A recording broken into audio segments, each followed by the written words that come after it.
പെരുന്നാൾ പ്രമാണിച്ച് സുഡാപ്പി പതിപ്പ് പ്രദർശിപ്പിക്കാമെന്നുള്ള പണിപാളി. പെരുന്നാൾ ദിനമായ തിങ്കളാഴ്ച മുതൽ തിയേറ്ററുകളിൽ ചിത്രത്തിന്റെ റീ എഡിറ്റഡ് പതിപ്പ്. ചിത്രത്തിൽ ഗർഭിണിയെ ബലാത്സംഗം ചെയ്യുന്ന സീൻ ഒഴിവാക്കി സിനിമയിലെ വില്ലൻ കഥാപാത്രത്തിന്റെ പേരിലും മാറ്റം. ബജ്രംഗി ഇനി മുതൽ ബൽരാജ്. ബിജെപിക്ക് ഭരണവും സ്വാധീനവുമില്ലാത്ത കേരളം ഭരിക്കുന്ന സഖാക്കളുടെയും ഇന്ത്യ മുന്നണിയുടെയും കേരളത്തെ മൊത്തം നിയന്ത്രിക്കുന്നത് തങ്ങളാണെന്ന് വിശ്വസിക്കുന്ന സുഡാപ്പികളുടെയും ഒക്കെ പിന്തുണ ഉണ്ടായിട്ടും ഒന്ന് നേരം ഇരുട്ടി വെളുത്തപ്പോ പെട്ടിയെടുത്ത് സെൻസർ ബോർഡിന്റെ കാൽക്കൽ കൊണ്ടുവച്ച് പാൻ ഇന്ത്യൻ സിനിമ വെട്ടിമുറിച്ചു തിരുത്തേണ്ടി വന്നുവെങ്കിൽ അതിന് ഒരൊറ്റ ഉത്തരമേ ഉള്ളൂ: കേരളം പഴയ കേരളമല്ല. ധൃതികേട് കാണിക്കുന്നത് ഇനി ഏത് തമ്പുരാനും എമ്പുരാനുമാണ് എങ്കിലും ഒരു നേതാവും മുന്നിൽ നിന്ന് നയിച്ചില്ല എങ്കിലും ആത്മാഭിമാനമുള്ള അണികൾ മതി എന്ന് തെളിയിച്ചിരിക്കുകയാണ് എമ്പുരാനിലെ ഈ റീ എഡിറ്റഡ് വേർഷൻ. പ്രതിഷേധത്തിന് പിന്നാലെ മോഹൻലാൽ ചിത്രം എമ്പുരാനിലെ 3 മിനിറ്റ് നീളുന്ന ദൃശ്യങ്ങൾ വെട്ടിമാറ്റാൻ സെൻസർ ബോർഡ് അനുമതി നൽകി. തിങ്കളാഴ്ച മുതൽ ചിത്രത്തിന്റെ റീ എഡിറ്റഡ് പതിപ്പായിരിക്കും തിയേറ്ററുകളിൽ പ്രദർശിപ്പിക്കുക. ചിത്രത്തിൽ ഗർഭിണിയെ ബലാത്സംഗം ചെയ്യുന്ന സീനാണ് ഒഴിവാക്കിയത്. സിനിമയിലെ വില്ലൻ കഥാപാത്രത്തിന്റെ പേരിലും മാറ്റം വരുത്തിയിട്ടുണ്ട്.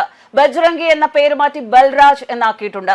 അസാധാരണ നടപടിയാണ് ചിത്രവുമായി ബന്ധപ്പെട്ടിപ്പോൾ ഉണ്ടായിരിക്കുന്നത്.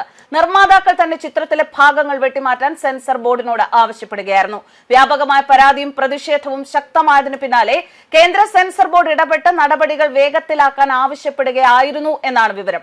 ഇതിന്റെ പശ്ചാത്തലത്തിൽ തിരുവനന്തപുരം ചിത്രാഞ്ജലി സ്റ്റുഡിയോയിലെ സെൻസർ ബോർഡ് ആസ്ഥാനത്താണ് മോഡിഫിക്കേഷൻ നടപടികൾ പൂർത്തിയാക്കിയത്. അവധി ദിവസത്തിലാണ് സെൻസറിങ്ങും റീ എഡിറ്റിംഗും നടന്നത് എന്നതും ശ്രദ്ധേയം. സിനിമയെ ചൊല്ലിയുള്ള പ്രതിഷേധവും വ്യാപക പരാതികളും ദേശീയ തലത്തിലടക്കം ഉയർന്നിരുന്നു. RSS മുഖപത്രത്തിലടക്കം മോഹൻലാലിനെയും പൃഥ്വിരാജിനെയും പേരെടുത്ത് വിമർശിച്ചിരുന്നു. ഇതിന് പിന്നാലെയാണ് നിർമ്മാതാക്കൾ സിനിമയിലെ ഭാഗങ്ങൾ വെട്ടിമാറ്റാൻ സെൻസർ ബോർഡിനെ സമീപിച്ചത്. തുടർന്ന് കേന്ദ്ര സെൻസർ ബോർഡിന്റെ അടിയന്തര ഇടപെടലിൽ അവധി ദിവസത്തിൽ തന്നെ റീ എഡിറ്റിംഗ് നടത്തുകയായിരുന്നു. Empuraan re edit Indian cinema ചരിത്രത്തിലെ ജനകീയ വിപ്ലവത്തിന്റെ വിജയമാണ്. ബ്രഹ്മാണ്ഡ സിനിമ ജനരോഷത്താൽ തിരിച്ചു വിളിച്ചു. സെൻസർ ബോർഡ് അംഗങ്ങൾക്ക് ഉൾപ്പെടെ കിട്ടിയ ചുട്ടാടിയാണ്. സിനിമയെ സിനിമയെ കാണണം എന്ന അവകാശവാദക്കാരാണ് തോറ്റുപോയത്. നന്മയും ദേശസുരക്ഷയും ജയിക്കുന്നു, തിന്മ തോൽക്കുന്നു, ഭീകരവാദം തോൽക്കുന്നു. തീവ്രവാദത്തിന്റെ അലയൊലികൾ ദേശീയവാദികൾ നുള്ളിക്കളഞ്ഞ് രാജ്യത്തെ രക്ഷിക്കുന്നു. ഈ വിവാദം ആദ്യം ഉയർത്തിയതും എമ്പുരാൻ റീ എഡിറ്റ് ചെയ്യുമെന്നും ആദ്യം പുറത്തുവിട്ടത് മലയാളത്തിൽ 1ാം സ്ഥാനത്തുള്ള ഡിജിറ്റൽ മീഡിയ ആയ കർമ്മ ന്യൂസിലൂടെയായിരുന്നു. പിന്നീട് കർമ്മയിലൂടെ ദേശീയവാദികൾ ഏറ്റെടുത്തു. നിവൃത്തിയില്ലാതെ ആദ്യം അറച്ചറച്ചു നിന്ന മറ്റു മാധ്യമങ്ങൾ അത് ഏറ്റെടുത്തു. എമ്പുരാന്റെ PR വർക്കിനും പരസ്യത്തിനും പണം വാങ്ങിയ സംഘപരിവാറിടങ്ങളിലെ ചാനലുകൾ പോലും പിന്നീട് മലക്കം മറിയുന്ന കാഴ്ചകളാണ് കണ്ടത്. കർമ്മ എന്ന മാധ്യമത്തിന്റെ യഥാർത്ഥ ശക്തിയായിരുന്നു അവിടെ തെളിഞ്ഞത്. 71 കോടി വ്യൂ ആണ് കർമ്മയുടെ ദ്വിവാര കാഴ്ചക്കാർ ഏറ്റവും പുതിയ കണക്കുകൾ പ്രകാരം. ഇതിനെ മറികടക്കാൻ മുഖ്യധാരകളുടെ ഡിജിറ്റൽ പ്ലാറ്റ്ഫോമുകൾക്ക് പോലും കഴിഞ്ഞിട്ടില്ല. എമ്പുരാൻ റീ എഡിറ്റ് ചെയ്ത് കഴിഞ്ഞ ശനിയാഴ്ച പുറത്തിറക്കും എന്നായിരുന്നു ആദ്യം പറഞ്ഞത്. ശരിക്കും ഇതിന്റെ എഡിറ്റിംഗ് കഴിഞ്ഞ 21-ന് വെള്ളിയാഴ്ച രാത്രി നടന്നിരുന്നു. 40 ലക്ഷത്തോളം രൂപ റീ എഡിറ്റിംഗിനായി. ഇത്തരത്തിൽ എഡിറ്റ് ചെയ്ത ശേഷവും തിയേറ്ററിൽ ചിത്രം എത്തിക്കാതിരുന്നപ്പോൾ വൻ ജനരോഷമുണ്ടായി. വരുന്ന ബുധനാഴ്ച വരെ സുഡാപ്പി പതിപ്പ് തുടരും എന്ന അറിയിപ്പ് പിന്നാലെ വന്നപ്പോൾ കഴിഞ്ഞ ദിവസം പ്രതിഷേധം രൂക്ഷമായി. സിനിമ നിരോധിക്കണം ും തെറ്റായ പതിപ്പ് പ്രദർശനം തുടർന്നാൽ തടയുമെന്ന് വരെ ഞായറാഴ്ച വൻ പ്രതിഷേധം ഉയർന്നു. പെരുന്നാൾ കഴിഞ്ഞ് അതിന്റെ കൂടി കാഴ്ചക്കാരെ കിട്ടി പരമാവധി ഊറ്റിയെടുത്ത ശേഷം പുതിയ പതിപ്പിറക്കാമെന്ന സിനിമാക്കാരുടെ മോഹമാണ് അവിടെ തകർന്നത്. ദേശീയവാദികളുടെ അടങ്ങാത്ത പ്രതിഷേധത്തിന് മുന്നിൽ മുട്ടുമടക്കുക തന്നെ ചെയ്തു. അങ്ങനെയാണ് ബുധനാഴ്ച വരെ ഓടിക്കാനിരുന്ന സുഡാപ്പി പതിപ്പ് പിൻവലിച്ച് ഇന്ന് തിങ്കളാഴ്ച തന്നെ എഡിറ്റ് ചെയ്ത് തെറ്റുകൾ തിരുത്തിയ പതിപ്പ് തിയേറ്ററിൽ വരുന്നത്. ഇത് സംഘപരിവാരത്തിന്റെ ഭീഷണിയിൽ ഒരു സിനിമയുടെ പ്രമേയം മാറ്റുന്നു എന്നാണ് മറ്റൊരു വിമർശനം. എന്നാൽ യഥാർത്ഥത്തിൽ ഒരു വിഭാഗം ജനങ്ങൾ വൻ പ്രതിഷേധത്തെയും വികാരത്തെയും സംഘപരിവാരത്തിന്റെ പേരിൽ കൂട്ടിക്കെട്ടരുത്. ഹിന്ദു എന്നാൽ BJP എന്നും ക്ഷേത്രം എന്നാൽ RSSും അല്ല. അങ്ങനെ കരുതിയതാണ് കോൺഗ്രസ് പോലും തിരഞ്ഞെടുപ്പിൽ തോൽക്കാൻ കാരണം. ഈ ചിത്രത്തിനെതിരെ ദേശീയവാദികളും ഹിന്ദു വിശ്വാസികളുമായിരുന്നു രംഗത്ത് വന്നത് എന്നതാണ് സത്യം. നമ്മുടെ രാജ്യത്തെ വികലമാക്കി ഒരു ചിത്രം ഇറക്കുക, അതിനെ നമുക്ക് സിനിമയുടെ വഴിക്ക് പോകട്ടെ എന്ന് പറഞ്ഞ് സപ്പോർട്ട് ചെയ്യാനാകുമോ? ഗാന്ധിജിക്കും മദർ തെരേസയ്ക്കും പട്ടേൽജിക്കും നെഹ്റുവിനുമെതിരായി അവരുടെ ജീവിതം വളച്ചൊടിച്ച് സിനിമ ഇറക്കിയാൽ അതിനെ കല എന്നും സിനിമയുടെ വഴി എന്നും പറഞ്ഞ് നമ്മൾ നോക്കിയിരിക്കുമോ? മതകലഹവും കലാപവും ഉണ്ടാക്കാൻ ലക്ഷ്യം വെച്ച് സിനിമ ഇറക്കിയാൽ അത് കലയുടെ വഴിക്ക് പോകട്ടെ എന്ന് പറഞ്ഞു നോക്കിയിരിക്കുമോ?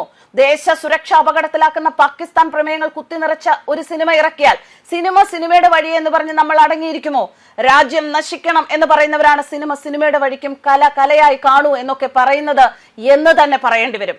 2 ദശകങ്ങളായി ബി.ജെ.പി. വിരുദ്ധ രാഷ്ട്രീയ കക്ഷികളും അവരുടെ കൂലിക്കാരായ മാധ്യമങ്ങളും ഗുജറാത്ത് കലാപം ബി.ജെ.പിയുടെ തലയിലിടാൻ ശ്രമിച്ചിട്ട് അത് ദയനീയമായി പരാജയപ്പെട്ടതാണ്. അരുന്ധതിയെ പോലുള്ളവർ ഗർഭിണിയും ശൂലവും പോലുള്ള ഉഡായിപ്പ് കഥകളുമായി വന്നിട്ട് എന്തായി എന്നത് നമ്മൾ കണ്ടതാണ്.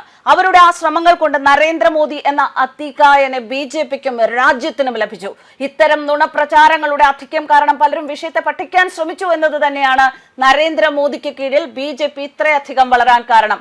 അധികാരത്തിലേറി വളരെ കുറച്ചുനാൾ മാത്രമായ ഒരാൾ മാസങ്ങളോളം നീണ്ടു നിൽക്കുന്ന കലാപങ്ങളുടെ വിളനിലമായിരുന്ന ഗുജറാത്തിലുണ്ടായ കലാപം 3 ദിവസം കൊണ്ട് അവസാനിപ്പിച്ച കഥ അങ്ങനെ ലോകമറിഞ്ഞു.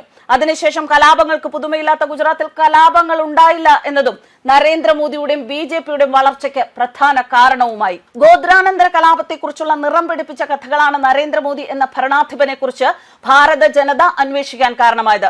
ആ കഥകളിലെ സത്യം മനസ്സിലാക്കിയതിലൂടെ അദ്ദേഹത്തിന്റെ ആരാധകരായവരാണ് ഇന്ന് കാണുന്ന ബി.ജെ.പിക്കാരിൽ ഭൂരിപക്ഷം പേരും.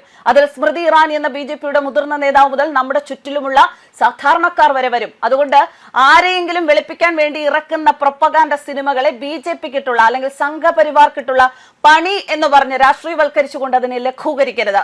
സിനിമ ജനങ്ങളെ സ്വാധീനിക്കുന്നു എന്ന് കഴിഞ്ഞ ദിവസം പോലും ചർച്ച ചെയ്തവർ എന്തായാലും സിനിമയെ കണ്ടൂടെ എന്നത് ഇനി ചോദിക്കാൻ നിൽക്കില്ലല്ലോ. മാത്രമല്ല 1921 വർഗീയ കലാപത്തെ വെളുപ്പിക്കാനായി പലരും ഇപ്പോൾ പൊക്കിക്കൊണ്ടുവരുന്നത് 1921 എന്ന സിനിമയാണ്. എമ്പുരാൻ കളിക്കുന്ന തിയേറ്ററുകളിലേക്ക് ജാഥ നയിക്കുന്നത് ആരെങ്കിലും കണ്ടോ? ഏതെങ്കിലും തിയേറ്റർ തല്ലിപ്പൊളിക്കുന്നത് നിങ്ങൾ കണ്ടോ? സിനിമ കാണാൻ പോകുന്ന ആരെങ്കിലും ബലമായി പിന്തിരിപ്പിക്കുന്നത് കണ്ടോ? അണിയറ പ്രവർത്തകരെ ഭീഷണിപ്പെടുത്തുന്നത് കണ്ടോ? ഇവിടെയാണ് ഞങ്ങൾക്ക് ഞങ്ങളേ ഉള്ളൂ എന്ന് പറയുന്നവർക്ക് ഒരു സമരം ജയിക്കണമെങ്കിൽ ഭീഷണിയും ആക്രമവും വേണ്ടിടത്ത് നിങ്ങൾ ഇവിടെ ഒന്നുമല്ല എന്ന് പറയുന്നവർ വിജയിച്ചത്. വെറും സോഷ്യൽ മീഡിയ ക്യാമ്പയിനിലൂടെ ഏത് എമ്പുരാനല്ല പൊന്നു തമ്പുരാനായാലും വീഴ്ത്തിയിരിക്കും എന്ന വാശിക്ക് മുന്നിൽ തമ്പുരാക്കന്മാർ സാഷ്ടാംഗം വീണത്. 1921 മുറിവേറ്റ് പിടഞ്ഞ ഹൃദയങ്ങൾക്ക് സാന്ത്വനമായി 1925 RSS എന്ന മഹാപ്രസ്ഥാനം രൂപം കൊണ്ടു. 100 വർഷം ആഘോഷിക്കാൻ ആ പ്രസ്ഥാനം ഒരുങ്ങുമ്പോൾ അതിലെ ഓരോ അണുവും കാരിരുമ്പിന്റെ കരുത്തോടു കൂടിയാണ് നിലകൊള്ളുന്നത്. നിങ്ങളുടെയൊക്കെ പ്രതീക്ഷകൾക്ക് അപ്പുറത്താണ് ഇപ്പോൾ RSSന്റെ ആത്മവിശ്വാസവും ശക്തിയും. വിവാദ ഭാഗങ്ങൾ വെട്ടിമാറ്റിയ എമ്പുരാൻ സിനിമയുടെ പുതിയ പതിപ്പ് ഇന്ന് തിയേറ്ററുകളിലെത്തും. വൈകിട്ടോടെയായിരിക്കും റീ എഡിറ്റ് ചെയ്ത ചിത്രത്തിന്റെ പ്രദർശനം നടക്കുക. ഗർഭിണിയെ ബലാത്സംഗം ചെയ്യുന്ന രംഗമടക്കം 3 മിനിറ്റ് വെട്ടിമാറ്റിയാണ് ഇനി ചിത്രം എത്തുന്നത്. ചിത്രത്തിലെ ബജ്രംഗി എന്ന വില്ലന്റെ പേരും മാറ്റും. ഉടൻ റീ എഡിറ്റ് ചെയ്ത പതിപ്പ് തിയേറ്ററുകളിൽ എത്തിക്കണമെന്ന കേന്ദ്ര സെൻസർ ബോർഡിന്റെ നിർദ്ദേശപ്രകാരമായിരുന്നു അടിയന്തര നടപടിയെന്നാണ് വിവരം. സിനിമയിലെ വിവാദങ്ങളിൽ മോഹൻലാൽ ഖേദം പ്രകടിപ്പിക്കുകയും പൃഥ്വിരാജ് മോഹൻലാലിന്റെ ഫേസ്ബുക്ക് പോസ്റ്റ് പങ്കുവയ്ക്കുകയും ചെയ്തിരുന്നു. കഥയൊരുക്കിയ മുരളി ഗോപി വിവാദങ്ങളിൽ ഇതുവരെ പ്രതികരിച്ചിട്ടില്ല. സിനിമാ സംഘടനകളും വിഷയത്തിൽ മൗനത്തിലാണ്. വിവാദങ്ങൾക്കിടയിലും തിയേറ്ററുകളിൽ നിറഞ്ഞ സദസ്സിൽ പ്രദർശനം തുടരുകയാണ്. സിനിമയുടെ റെക്കോർഡ് കളക്ഷൻ വിവരങ്ങൾ താരങ്ങൾ തന്നെ പുറത്തുവിട്ടിരുന്നു. News desk കർമാനൂസ്.